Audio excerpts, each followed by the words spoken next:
എല്ലാവർക്കും സന്ധ്യാവിഷനിലേക്ക് ഒരിക്കൽ കൂടി സ്വാഗതം. ലക്നൌവുമായി കൊമ്പ് കോർത്ത് തലയെടുപ്പോടെ 7 വിക്കറ്റ് വിജയത്തോടെ ജൈത്രയാത്ര തുടരുന്നു രാജസ്ഥാൻ റോയൽസ്. ആദ്യം ബാറ്റ് ചെയ്തത് ലക്നൌ സൂപ്പർ ജയൻസ്. വിജയലക്ഷ്യം 197 റൺസ്.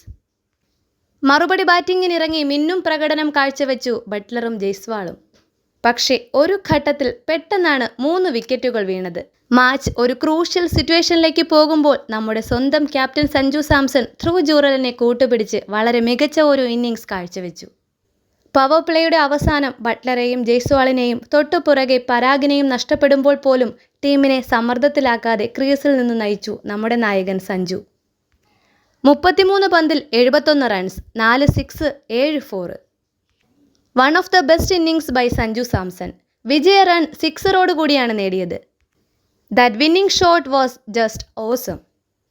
71 റൺസ് എടുത്ത് പുറത്താകാതെ നിന്നു കളി ജയിപ്പിച്ച സഞ്ജുവല്ലേ ശരിക്കും നായകൻ.